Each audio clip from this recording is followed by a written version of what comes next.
Today we're going to be trying something really exciting. I'm going to be testing out the e.l.f. Soft Glam Foundation. These have been hyped all over social media and I'm going to be doing a wear test too. So if you want to see if the drugstore foundation really lives up to the hype, let's get into this video.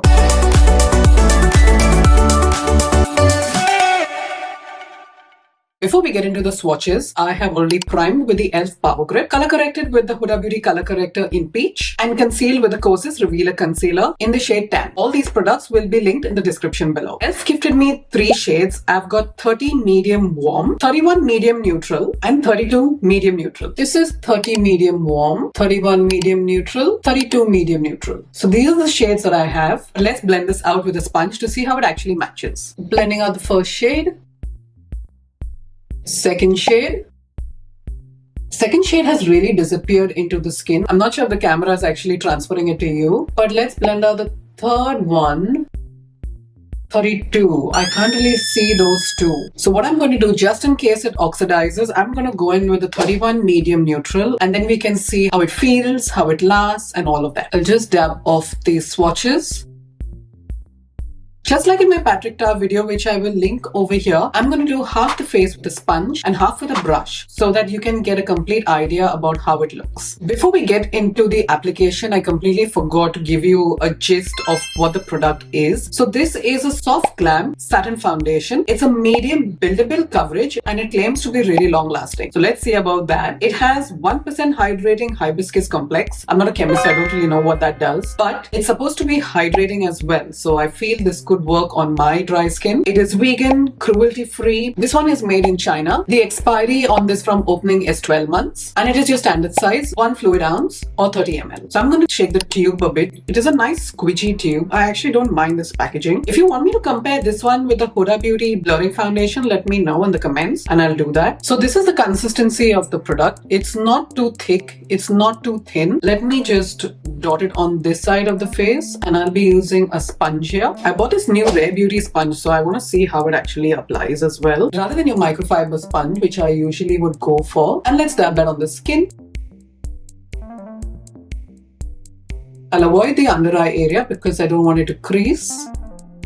Instantly, I feel that this is giving a pretty full coverage for me at least. I don't really go in for such heavy foundations, but the sponge is doing a beautiful job of blending it all out. Okay, it's looking lovely in the monitor as well. So it's translating exactly how I want on the camera. I mean, whatever's on the sponge, I just like to apply that on the forehead because I don't really want too much product there. Blends really easily. It's not feeling heavy. I have a feeling it might not cake up, but let's see how it goes for the wear test. And this is how it's looking on my skin. This side of my face is more textured, so it's really sitting beautifully. I feel it has blurred to a certain extent. I know it's not marketed as that. I don't know the price. I'm going to put it up here. But for e.l.f., I feel that this is really gorgeous on the skin. It feels hydrating already. And funny enough, I feel I've just applied skincare. I don't know what is happening, but I want to see how it goes with a brush because that could change things around. Doing the same thing here, just dotting it. That's where I need maximum coverage. And I'm going in with my Sigma F80 brush. I like to use this because it doesn't make my foundation look too heavy, but it also gives me coverage, if you know what I mean. And again, I like to dab that just on those acne marks that I've got. God, they are a pain to get rid of,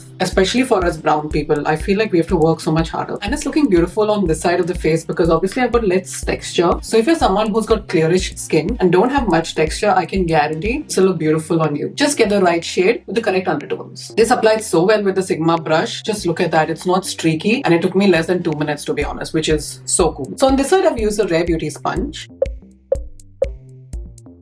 And this side is with my Sigma Kabuki brush that I highly recommend to you. And just look at that. It's given a nice subtle glow. It's not a glowy foundation at all. Feels very natural, extremely lightweight on both the sides. I can say that now. And wow, I'm really, really impressed with how this feels. So now I'm going to do a 7 to 8 hour wear test. Right now it is 10:37 in the morning. And I will see you there at lunch break and then one at the final end of it. So I'll see you there. Hi guys, I'm back as I promised you. This is the check-in after lunch. I didn't have very spicy food today. It was sort of chill, but this is how the the foundation looks. The time is 1:33, so it's exactly 3 hours. I'm just going to look into my mirror to see how it's looking. It has kind of just settled into my lines. I think that's happening with all my foundations. I have not set it with any setting powders, so obviously it's just acting how it should. This one hasn't creased too bad in my smile lines, which is good, thank God. But overall, it seems to be looking good. It's not gone oily, it's not sticky or anything of that sort. But so far, so good. And now I will come and check in with you at around 5:30. That's usually how long I do my foundation wears for. So I will see you then. Hey guys, so I'm back for the final check-in. I've also had my entire makeup done. I've had a whole day of filming. The time right now is 5:30, and as you can see, the foundation is wearing so beautiful. This foundation really lasted the entire time. It is just going into my smile lines. That seems to be